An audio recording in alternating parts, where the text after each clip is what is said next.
Thank you pastor గారు, చాలా గొప్ప విషయాలు చెప్పారు. అయితే ఆ,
నుంచి సర్క్యులేట్ చేస్తున్న న్యూస్ అన్నిటిని కూడా కాస్ట్ చేస్తూ ఆయన క్లారిటీ ఇచ్చారు సభను ఉద్దేశించి.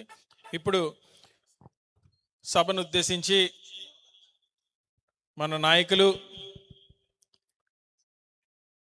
హర్ష కుమార్ గారిని మాట్లాడాల్సిందిగా కోరుతున్నాం. అందరికీ నమస్కారం.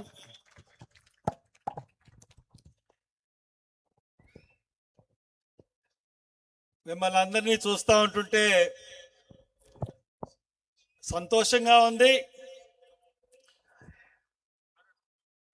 ఇంకా రాజమండ్రిలోని క్రైస్తవులు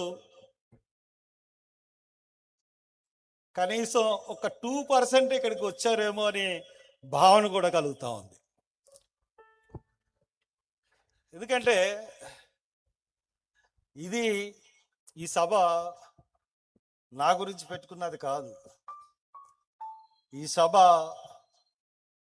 మీ గురించి, మీ విశ్వాసం గురించి, ఈ రోజున క్రైస్తవ మతం ఎదుర్కొంటున్న దాడులైతేనేంటి, ఇటువంటి దాడుల నుంచి మనమంతా సంఘటితంగా ఉంటేనే దేన్నన్నా ఎదిరించగలం అన్న శక్తి వస్తుందని ఒక చెప్పడానికే ఈ సభను నేను ఇక్కడ ఏర్పాటు చేయడం జరిగింది. చెప్తున్నాను నేను ఖచ్చితంగా. కరెక్ట్గా మహానుభావుడు ప్రవీణ్ పగడాల గారు 1 year అయింది ఈ రోజుకి. నిజంగా నాకు ఎవరో తెలియదు. ఆయన పేరు వినలేదు, ఆయన చూడలేదు. నేను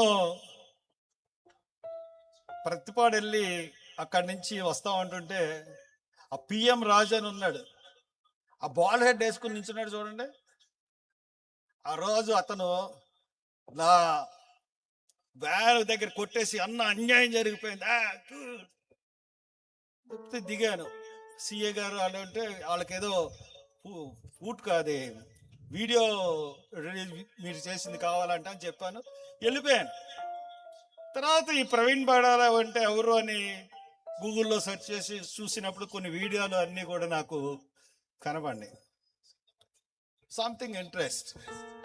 మళ్ళీ సాయంత్రం వాళ్ళు ఫోన్ చేశారు, అన్న ఇక్కడ గొడవ జరుగుతుంది మీరు రావాలని. అప్పటికే చాలా మంది రావడం మొదలైంది. సరే అని చెప్పి నేను లోనికి వెళ్ళేటప్పటికి ప్రవీణ్ పగడాల వాళ్ళ బావమరుదులు ఇద్దరు హైదరాబాద్ నుంచి వచ్చి ఉన్నారు. మన సిఐ సాల్మన్ రాజు గారు ఉన్నారు, అలాగే ఆర్దర్ ప్రసాద్ గారు ఉన్నారు, స్వప్న మేడం గారు కూడా ఉన్నారు. అక్కడ కొంతమంది క్రైస్తవ పెద్దలు కూడా ఉన్నారు. సరే నేను అక్కడికి వెళ్ళి కూర్చున్నాను. తెలుగుదేశానికి సంబంధించిన ఒక నాయకుడు ఆయన కూడా వచ్చాడు. అందరం కూర్చుని మాట్లాడుతూ ఉంటుంటే వీడియో మీకు చూపెట్టడానికి వీల్లేదు అని చెప్పేసి డిఎస్పి గారు అంటున్నారు. ఎందుకు వీల్లేదు? దిస్ ఈజ్ ఎ పబ్లిక్ లో జరిగింది, మీరు వీడియో ఫుటేజ్ చూపించాల్సిన అవసరం బాధ్యత మేము ఏదుందని చెప్పి గట్టిగా నేను మాట్లాడితే అప్పుడు వీడియో చూపించారు. దాంట్లో నయారా పెట్రోల్ బంక్ దగ్గర తీసిన వీడియో. ఆ పెట్రోల్ బంక్ ఎదురుగుండా కనబడుతుంది. ఒక సెకండ్లో ఒక హాఫ్ సెకండ్ బండి ఇలా జారినట్టు ఉంది. బండి స్పీడ్ కూడా మనం అంచనా వేయలేం. తర్వాత దుమ్ము లేచినట్టుగా కనపడింది. ఇదేనండి రాత్రి 11:30కి అయింది. ఇది 11:35 ఇదో అక్కడే పడిపోయింది బండి. ఈ బండి పడిపోయింది కాబట్టి అక్కడే ఆయన చనిపోయాడు రాత్రి నుంచి అని చెప్పి. సార్ ఇది బండి పడిపోయినట్టుగా కానీ లేకపోతే అంత స్పీడ్గా కూడా పడట్లేదు. నేను అక్కడ స్పాట్కి వెళ్ళి వచ్చాను. ఇంత దారుణంగా నేను బాడీని చూశాను. బాడీని చూసినప్పుడు ముఖం చిట్లిపోయి ఉంది, గొడ్డలతో నరికినట్టు. హెల్మెట్ వేసుకుంటే హెల్మెట్ లోన ఈ తలంతా పగిలిపోయి ఉంది. ఛిద్రభద్రంగా ఉంది ఆ బాడీ. తర్వాత ఇన్ని దెబ్బలు తగలడానికి ఆ చిన్న యాక్సిడెంట్కి ఆస్కారం లేదు, ఇది కాదు అని చెప్పేసి నేను వాదించడం జరిగింది. వాళ్ళు పోలీస్ డిపార్ట్మెంట్ నాకు ఎందుకంటే నాకు నిజంగా తెలియని విషయం. ఆ తెలుగుదేశం నాయకుడు ఇది యాక్సిడెంట్ అని చెప్పి లెగిసి వెళ్ళిపోయి బయట చెప్పాడు. నాకు చాలాసార్లు చూశాను, నన్ను కన్విన్స్ చేస్తున్నారు ఈ యాక్సిడెంట్ అని పోలీసులు. నేను జాగ్రత్తగా అబ్జర్వ్ చేశాను. నన్ను కన్విన్స్ చేయాల్సిన అవసరం పోలీసులకి ఏంటి? ఇది యాక్సిడెంటేనండి, ఇదిగోండి ఇలా పడిపోయిందండి ఇది చెప్తున్నారు. అరే ఇంత కన్విన్సింగ్గా నాకు చెప్పాల్సిన అవసరం పోలీసులకి ఏంటి? అంటే దీని వెనకాల ఏదో ఉంది అని అనిపించింది. ఐఎమ్ సారీ, మీతో నేను ఏకీభవించిన చెప్పాను. నేను బయటకు వచ్చి అదే చెప్పాను. రాత్రి అంతా 11 వరకు ఆ రోజున ఆ పోస్ట్ మార్టం బయటే ఉన్నాం అందరం. నెక్స్ట్ డే పోస్ట్ మార్టం ముందు మా తరపు నుంచి ఒక డాక్టర్ని పంపిస్తామంటే ఒప్పుకుని తర్వాత ఒప్పుకోలే. సరే వచ్చేసాం, మార్నింగ్ అందరం వెళ్ళాం. ఈ లోపల చాలా మంది హైదరాబాద్ నుంచి వచ్చిన వాళ్ళు ఉన్నారు, ప్రవీణ్ పగడాల అభిమానులు ఉన్నారు. నేను కూడా అందరూ హాస్పిటల్ దగ్గరికి రండి అని చెప్పేసి పిలుపునివ్వడం జరిగింది. అది 10 గంటల నుంచి పోలీసులు 2 వరకు జాప్యం చేశారు. ఎఫ్ఐఆర్ ఎప్పుడు వేశారో తెలుసా అండి? మార్నింగ్ బాడీ 9:30కి కానిస్టేబుల్ చూస్తే సాయంత్రం 7:15కి ఎఫ్ఐఆర్ వేశారు. నెక్స్ట్ డే పంచనామా 10ంటికి మొదలెట్టి ఆ నైట్ కూడా రాసి ఆ నెక్స్ట్ డే 2 వరకు రాస్తూనే ఉన్నారు. 2:15కి బాడీని తీసుకెళ్లారు. బాడీని తీసుకెళ్ళిన తర్వాత అనూహ్యమైన రీతి 30-40 వేల మంది ప్రజలు ఏదో జరిగింది ప్రవీణ్ పగడాలకి అని చెప్పి, ఆయన తెలిసిన వాళ్ళు తెలియని వాళ్ళు ఒక పాస్టర్ గారిని చంపేశారు అన్న ఉద్దేశంతో విపరీతమైన జనం వచ్చారు. ఆ రోజు నేను లేకపోతే పోలీసు వాళ్ళు చాలా మంది ఉన్నారు చుట్టూ, వీళ్ళు ఎవ్వరూ బయటకు వెళ్ళరు, అంత జనం ఉన్నారు. పోలీసు వాళ్ళు 200 మందే ఉన్నారు. నన్ను బతిలాడుకున్నారు పోలీస్ డిపార్ట్మెంట్, ఎలాగన్నా సరే డ్యామేజ్ అవ్వకుండా మనం వ్యాన్ని, ప్రవీణ్ పగడాల వ్యాన్ని హైదరాబాద్ పంపించాలి. హర్ష్ కుమార్ గారు మీ సపోర్ట్ లేకపోతే మేము చేయలేం. తప్పకుండా కోఆపరేట్ చేస్తానండి, నా బాధ్యత అది అని చెప్పి పోస్ట్ మార్టం అయిన తర్వాత ఆ బాడీని చూసి అప్పుడు వ్యాన్కి ఎదురుగుండా పరిగెత్తుకుంటూ మీద పడిపోతున్నారు. పైన దూకేసి వాళ్ళు ఎంత జనం అంటే, అటువంటి పరిస్థితుల్లోంచి వ్యాన్ని జాగ్రత్తగా తీసుకెళ్ళి బయటికి పంపించడం జరిగింది. సరే అయిపోయింది. అయిపోయిన తర్వాత పోస్ట్ మార్టం రిపోర్ట్ గురించి వెయిట్ చేస్తున్నాం. అటాప్సీ రిపోర్టు వచ్చిందని తెలిసింది కానీ పోలీసులు బయట పెట్టలేదు. ఏ రిపోర్టు కూడా బయట పెట్టట్లేదు. రోజు అడుగుతున్నాం. ఒకరోజు సడన్గా ప్రెస్ మీట్ పెట్టి ఇది యాక్సిడెంట్ అని అనుకుంటున్నామని అన్నారు. తర్వాత ప్రతి ఛానల్లోనూ కూడా వీడియో క్లిప్పింగ్స్, ప్రవీణ్ పగడాల గారు హైదరాబాద్ నుంచి మొదలెట్టి ఎక్కడెక్కడ ఆగారు, ఎక్కడెక్కడ పడిపోయారు, ఇవన్నీ వీడియో క్లిప్పింగ్లు ప్రెస్కి రిలీజ్ చేశారు. ప్రెస్కి రిలీజ్ చేసి ప్రెస్ వాళ్ళు వేసిన తర్వాత ఇదే పోలీస్ డిపార్ట్మెంట్ వాళ్ళు అబ్బే మేము ఇవ్వలేదు, అయ్యి మాకు కూడా వీడియో సంబంధానికి సంబంధం లేదు, మా దర్యాప్తుకి దానికి సంబంధం లేదని చెప్పారు. అన్నవాళ్ళు లాస్ట్ని ఐజీని ఎస్పీని వీళ్ళిద్దరు మీటింగ్ పెట్టి ప్రెస్ మీట్ పెట్టి ఆ రోజన్నా పోస్ట్ మార్టం రిపోర్ట్ ఇస్తారేమో అనుకున్నాను.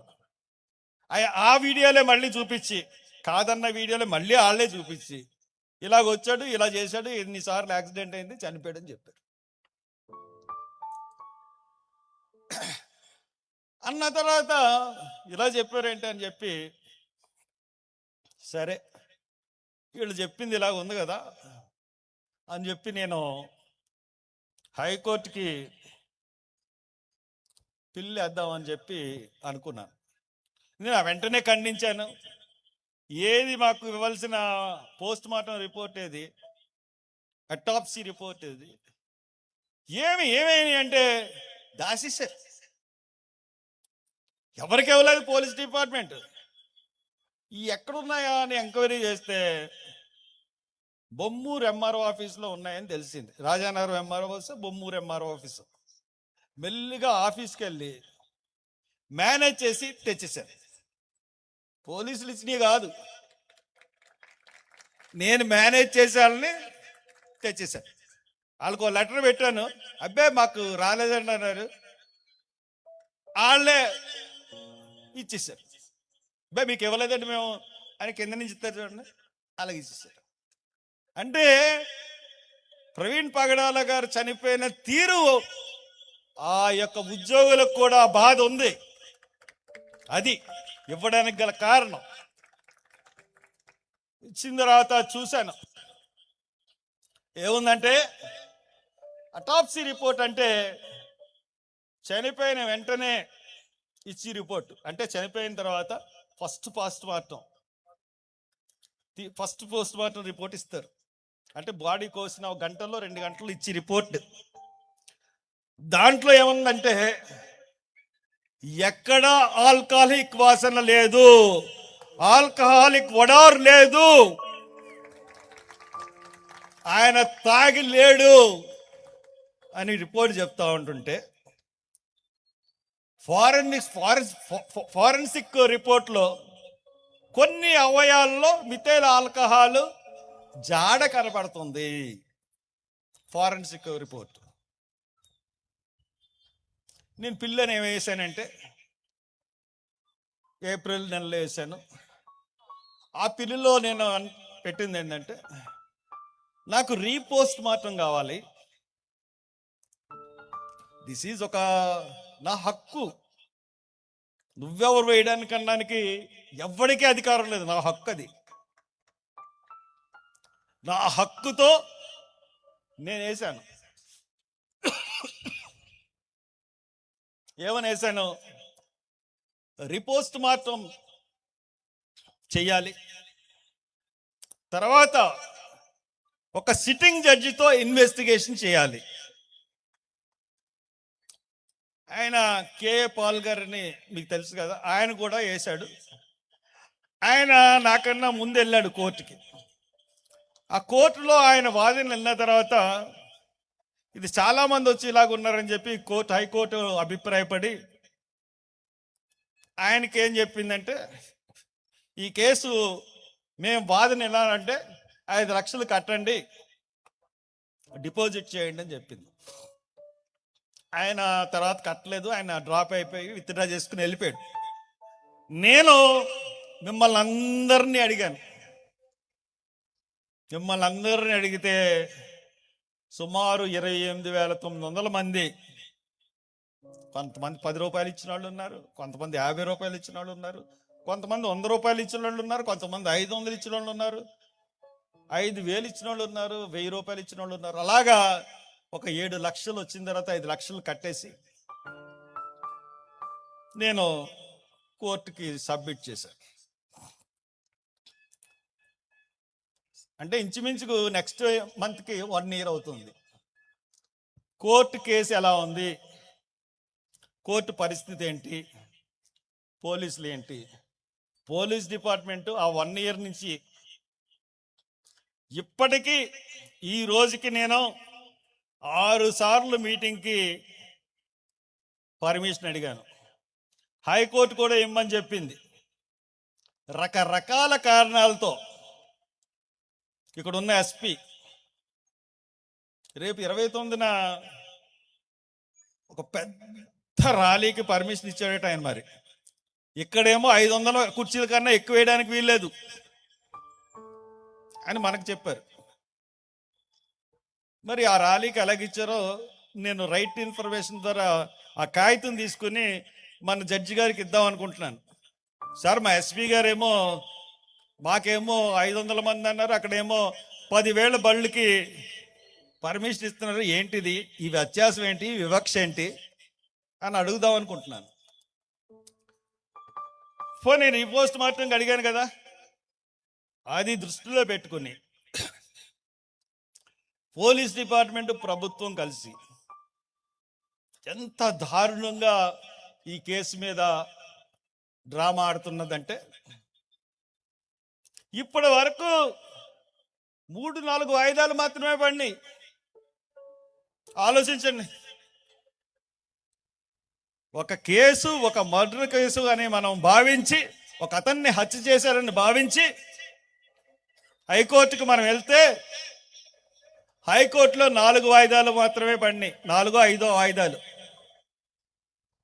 అక్టోబర్ వాయిదాలో జడ్జి గారు అడిగారు, ఏమండి ప్రభుత్వ ప్లేడర్ని అడిగారు, ఏదండి మీరు కౌంటర్ ఎఫిడవిట్ ఏదండి, మీ రిప్లై ఏంటండి, మీకు గవర్నమెంట్కి వాళ్ళు వేసిన రిప్రజెంటేషన్ మేము పంపించాం కదా, వాళ్ళ అఫిడవిట్ మీకు పంపించాం కదా, గవర్నమెంట్ నుంచి రిప్లై ఏదండి, అవి సంతకాల్లో ఉందండి అన్నాడు. అక్టోబర్లో మొదలెట్టిన సంతకాలు మార్చి 24 వరకు అవ్వలేదండి. అంటే సంతకం పెడతానే ఉన్నాడు గవర్నమెంట్లో ఉన్న ఆఫీసర్లు. మీకు ఒక చిన్న ఉదాహరణ చెప్తేనే, ఒకసారి మలకపల్లిలో గడ్డం బొల్లయ్య అని చెప్పేసి ఒక రైతు ఉన్నాడు. వచ్చి నా దగ్గరికి ఏడ్చాడు, నా కొడుకుని చంపేశారు సార్, పొలం పనికి రమ్మన్నారండి,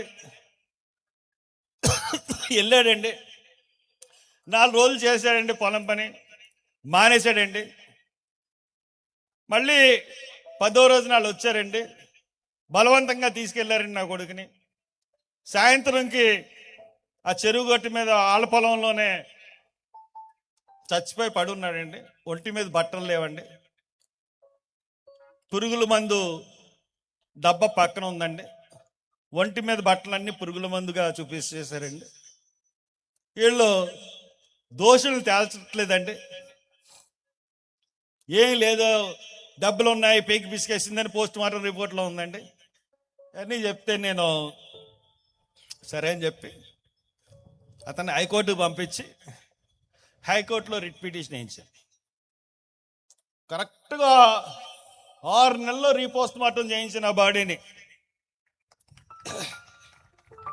గడ్డం శ్రీను, గడ్డం బొల్లే కొడుకు గడ్డం శ్రీను బాడీని 6 నెలల్లో రీపోస్ట్ మార్టం చేయించిన దగ్గరున్నాను. ఆ శవం తవ్వి బయటికి తీసినప్పుడు దగ్గరే ఉండి నేను చూశాను. అంటే ఒక హైకోర్టులో రీపోస్ట్ మార్టం కేస్తే ఒక కేసు 6 నెలల్లోనే వస్తుంది. మరి ప్రవీణ్ పగడాల గారి కేసు 6 నెలల్లో రీపోస్ట్ మార్టం ఎందుకు రాలేదు? ప్రభుత్వం సహాయ నిరాకరణ వల్ల రాలేదా, లేకపోతే ఎందువల్ల రాలేదు? అంటే సరే, ఇది ఇలా ఉంటే 2-3 మీటింగుల్లో చంద్రబాబు నాయుడు గారు మాట్లాడారు. ఇందాక మీకు చూపించింది చాలా తక్కువ. ఒక పాస్టర్ అంట హైదరాబాద్ నుంచి బయలుదేరారంట, తాగుతూ వచ్చి రాజమండ్రి దగ్గర పడిపోయి చచ్చాడంట. నువ్వు తాగడం నువ్వు చూసావా చంద్రబాబు? చూడలేదు కదా చంద్రబాబు నాయుడు.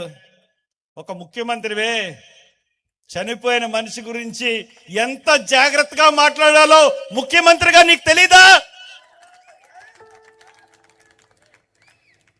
అంతేకాకుండా కోర్టులో ఉన్న ఆ కేసుని నీ మాటల వల్ల ప్రభావితం చేయాలనుకున్నావా? అలాగే అనుకుంటున్నావు కాబట్టి అలాగే ఒక మీటింగ్లో కాదు 4-5 మీటింగ్లో మాట్లాడాడు. అలాగా నువ్వు ప్రభుత్వాధినేతవి, నువ్వు ఎందుకు ప్రభుత్వం కౌంటర్ నువ్వు ఎందుకు వేయట్లేదు చెప్పు. ఈ రోజు వరకు నువ్వు వేయలేకపోయావే, ఎందుకు వేయలేకపోయావు? దమ్ము లేదా? భయపడుతున్నావా? ఎందుకంటే ఇది డిజైన్ చేసింది ఎవరో నీకు తెలుసు. ప్రవీణ్ పగడాలని చంపింది ఎవరో నీకు తెలుసు. ఆయన చంపక ముందే ఎలా చంపుతానికి స్కెచ్ చేశారో కూడా నీకు తెలుసు. ఇది సామాన్యులు చేసిన హత్య అనుకుంటున్నారా? సామాన్యులు చేసిన హత్య కాదు ఇది. రాష్ట్ర ప్రభుత్వం కూడా చేయలేదు. ఇది సెంట్రల్ గవర్నమెంట్ లో ఉన్న ఒక పెద్ద మనిషి చేయించాడు. దానికి రాష్ట్ర ప్రభుత్వం పూర్తి సహాయ సహకారాన్ని అందించింది కాబట్టి కోర్టుల్లో ఇంత జాప్యం జరుగుతూ ఉంది. గుర్తుంచుకోండి. ఈ రోజున మనం సంఘటన కాకుండా, మనం ఐక్యమత్యం లేకుండా ఏ విధంగా పోరాటం చేయగలం? నిన్న కాక మొన్న సాయంత్రం పోలీస్ పర్మిషన్ ఇచ్చారు. అంతకుముందు ఒక మీటింగ్ పెట్టి యూత్ అందరినీ గ్యాదర్ చేసుకుని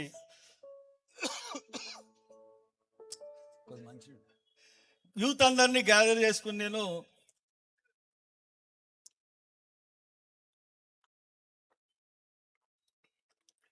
అన్ని చర్చిలకు వెళ్ళి పాంప్లెట్లు అవి పంపించి 4-5 పాంప్లెట్లు వేయించాను. 4 సార్లు 5 సార్లు 25,000 50,000 అన్ని వేస్తే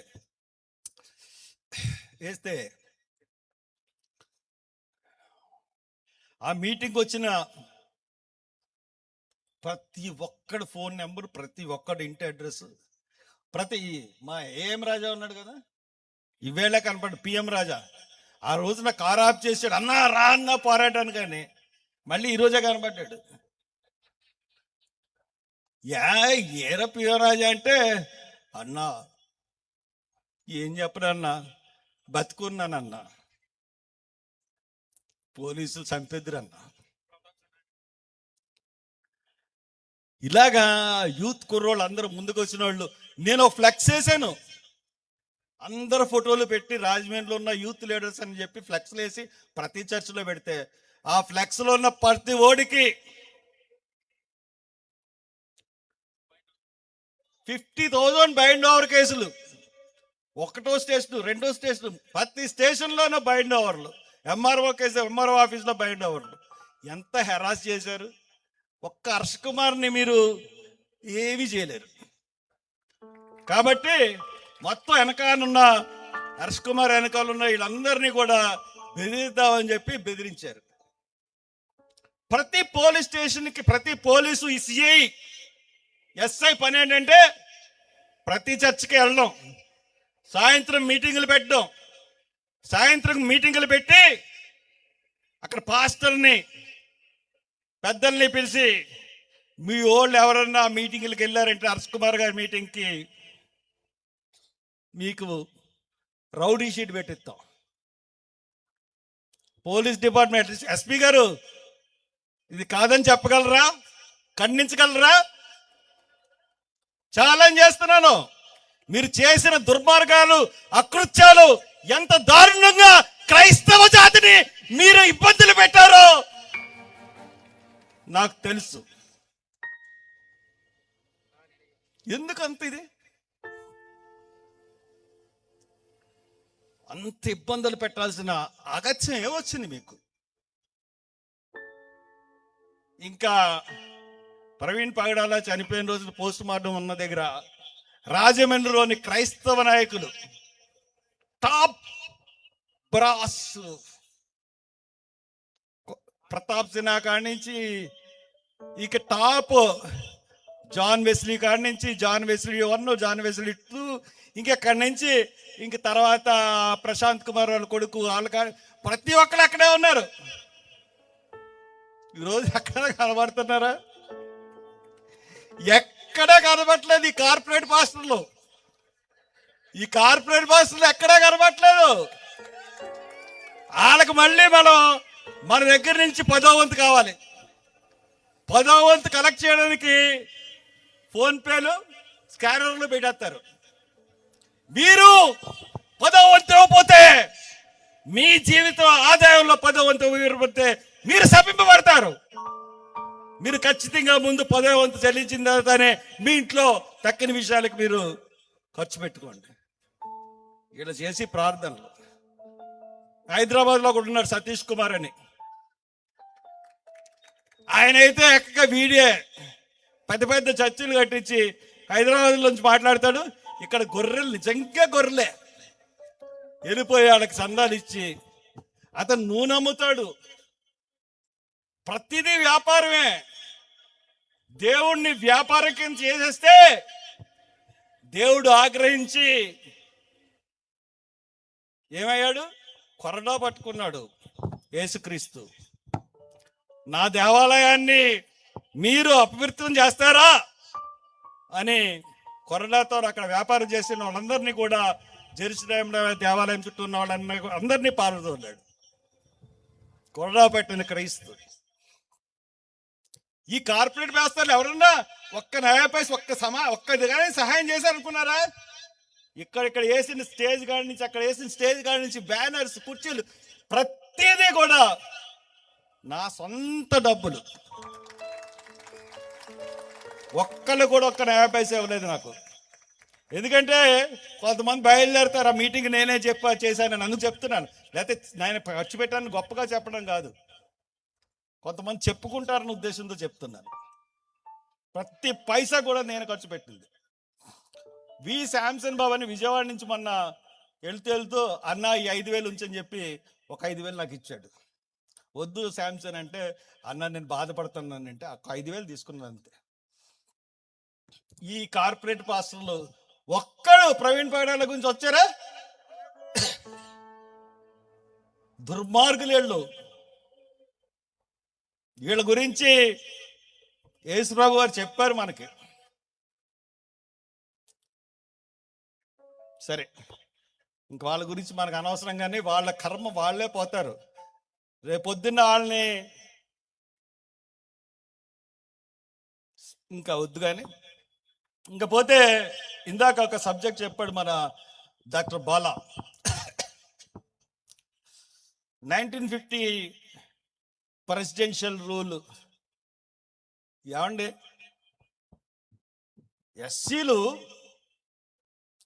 ఎస్సీలో ఉన్న హిందువులు రిలీజియన్ మతం మార్చుకుంటే వాళ్ళు ఎస్సీల కింద పిలువబడరు. మరి బీసీలు మతం మార్చుకుంటే బీసీల కింద పిలువబడతారా లేదా? బీసీల కిందే పిలువబడతారు. రెడ్లు క్రైస్తవ మతంలోకి వస్తే ఏమని పిలువబడతారు? రెడ్ల కిందే పరిగణించబడతారు. కమ్మోళ్ళు అదే పరిస్థితి. కాపులు అదే పరిస్థితి. ఇప్పుడు ఎస్టీలు ఉన్నారు, షెడ్యూల్ ట్రైబ్. షెడ్యూల్ ట్రైబ్ క్రైస్తవ మతంలోకి మారారనుకోండి, షెడ్యూల్ ట్రైబే. మీకు అర్థమైందా? క్రైస్తవులు అన్ని ప్రపంచం అంటే ఒక ముస్లిం తప్పితే తక్కిన అందరూ కూడా,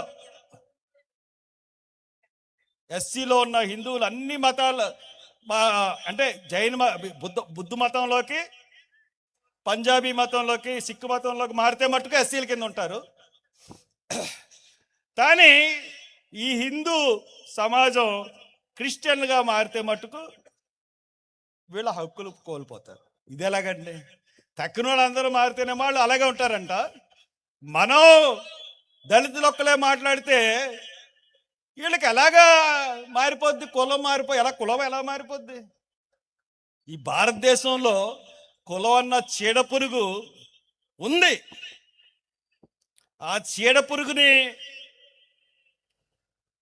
తొక్కి చంపేసేంత వరకు కూడా ఆ కుల జాడ్యం అన్నది ప్రతి భారతీయ నరాల్లోకి ఎక్కుంది. ఈ పాలకులు ఎవరు? దానికి సంబంధించిన వాళ్ళే. ఒక రంగనాథ్ మిశ్రా అని చెప్పి సుప్రీంకోర్టు చీఫ్ జస్టిస్ రిటైర్డ్, ఆయన్ని ఒక కమిషన్ కింద వేశారు. నేను పార్లమెంట్లో ఉన్నప్పుడు ఆయన వేసిన కమిషన్ టేబుల్ అయింది. టేబుల్ అయినప్పుడు రంగనాథ్ మిశ్రా ఒక బ్రాహ్మణ supreme court judge, chief justice retired, ఆయన వేసిన కమిషన్లో ఆయన ఏం చెప్పాడంటే, హిందువులు క్రైస్తవ మతంలోకి మారితే వాళ్ళ కులం ఎలా మారుతుంది? మారదు. హిందువులు క్రైస్తవ మతంలోకి మారినా, అలాగే మతంలోకి మారినా కానీ వాళ్ళ కులం మట్టుకు అదే ఉంటుంది అని చెప్పి కమిషన్ రిపోర్ట్ ఇస్తే, దాన్ని బట్టి ఎవరన్నా దేంట్లన్నా మారచ్చు అని చెప్పి కమిషన్ రిపోర్ట్ ఇచ్చింది. దాన్ని అలా తొక్కుపెట్టారు పాలకులు. ఇది కాదా? ఎవరినైనా ఛాలెంజ్ చేయమనండి, ప్రూవ్ చేస్తాను. రంగనాథ్ మిశ్రా కమిటీలో ఏం చెప్పాడు అంటే, ఈ రంగనాథ్ మిశ్రా కమిటీలో చెప్పింది కానీ అమలు చేస్తే చాలా మంది మారిపోతారు.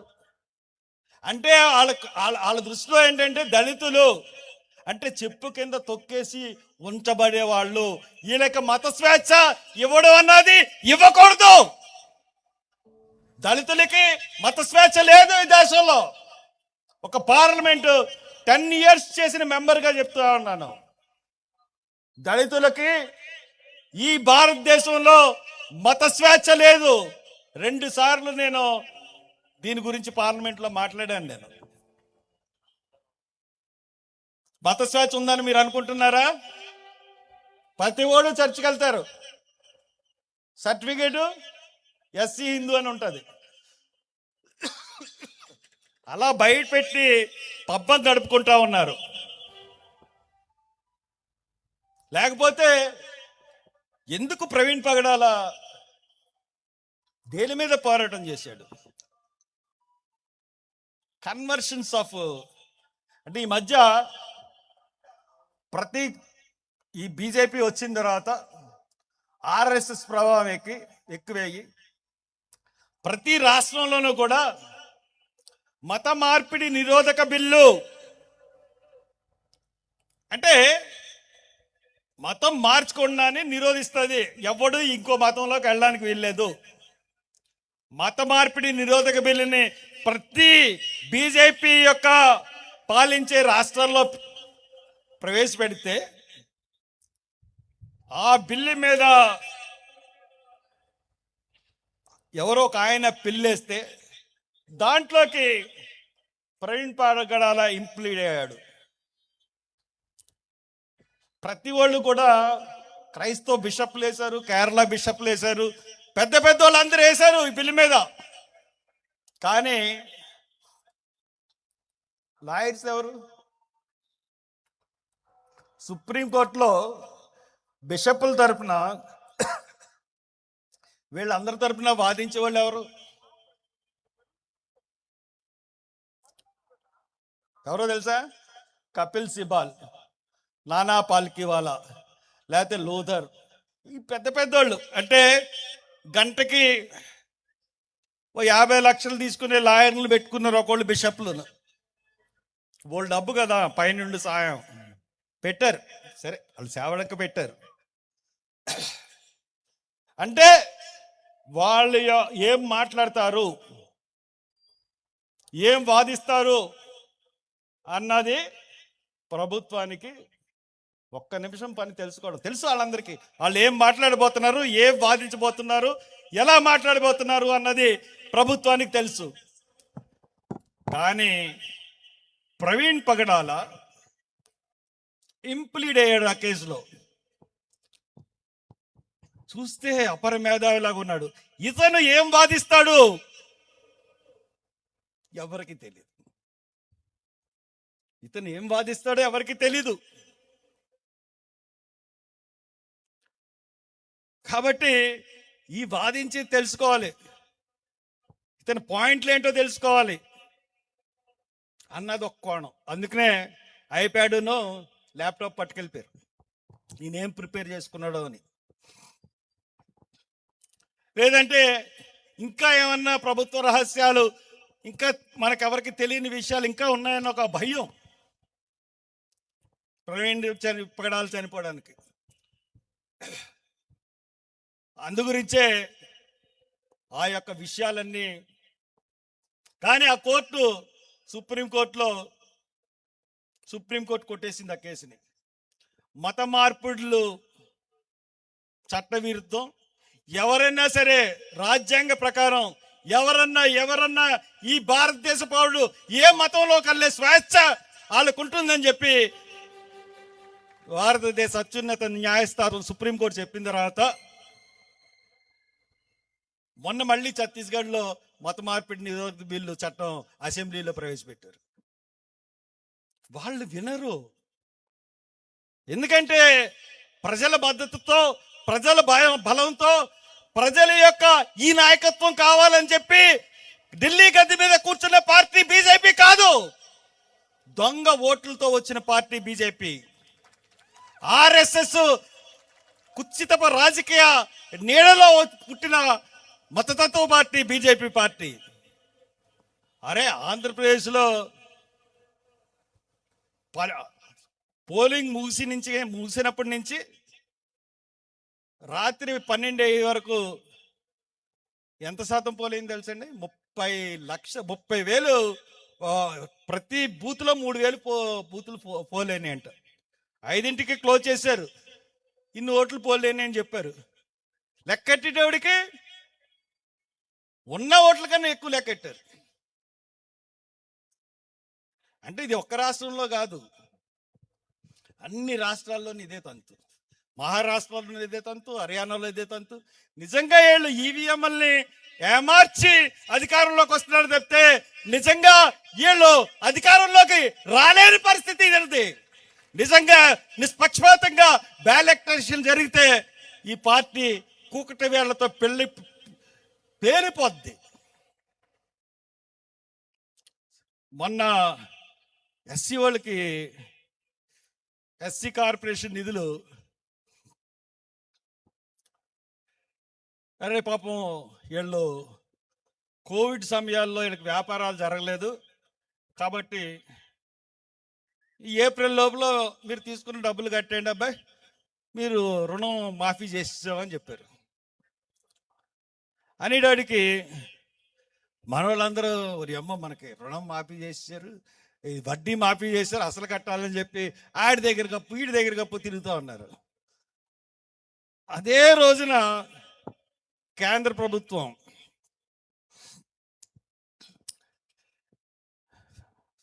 వొడాఫోను, ఐడియా ఫోను ఈ రెండిటికి కలిపి 39,000 కోట్లు అప్పు ఉంది. ఎన్ని కోట్లు? వీళ్ళదంతా కలిపితే వీళ్ళ వడ్డీ అప్పు అంతా కలిపితే 600 కోట్లు ఎంతో. అది ఐడియా వడాఫోన్ అప్పు 39,000 కోట్లు. వాళ్ళకి ఏమిచ్చిందంటే రాయితీ, వాళ్ళని 2032 వరకు స్క్వీజ్ చేసిందంట. అంటే 2032 వరకు వాళ్ళని బ్యాంకులు ఒత్తిడి చేయకూడదు. తర్వాత 32 నుంచి 42 వరకు వాళ్ళు ఇష్టానుసారంగా వాయిదాలు చెల్లిస్తారట, వడ్డీ లేకుండా. అంటే ఎంత పేదలు దోచుకోబడుతున్నారు ఈ పార్టీతో ఆలోచించుకోండి. ఇవన్నీ నేను చెప్పిన కఠోర వాస్తవాలు. 25 లక్షల కోట్లు మీరు బ్యాంకుల్లో దాచుకుంటే మీకు సరైన అమౌంట్ లేకపోతే మీకు ఫైన్లు వేసి గుంజుకున్న అమౌంట్లన్నీ 25 లక్షల కోట్లు మొత్తం కార్పొరేట్ సెక్టార్లో ఉన్న బడా పారిశ్రామికవేత్తలకి 25 లక్షల కోట్లు రుణమాఫీ చేసింది ఈ ప్రభుత్వం. అంత దారుణమైన ప్రభుత్వాలు. అందుగురించే ఈ ప్రశ్నెత్తే గొంతు, ప్రవీణ్ పగడాలన్నది ప్రశ్నించే గొంతు. ఆ ప్రశ్నించే గొంతుని ఆపేయాలనుకున్నారు. వాళ్ళ రాజ్యానికి బీటలు తెస్తున్నాడు. ఖచ్చితంగా దీన్ని మనం ఆప్ చేయాలనుకున్నాడు. నిన్న కాక మొన్న నేను ఒక ఊరు వెళ్ళాను, కుందాలపల్లి అని. వాళ్ళు ఎస్సీలంటే మాలపేట అంటే ఎస్సీపేట క్రిస్టియన్సే. ఆ మాలపేటలోంచి ఎవరో చనిపోయారు. హైదరాబాద్ నుంచి అంబులెన్స్ వచ్చింది.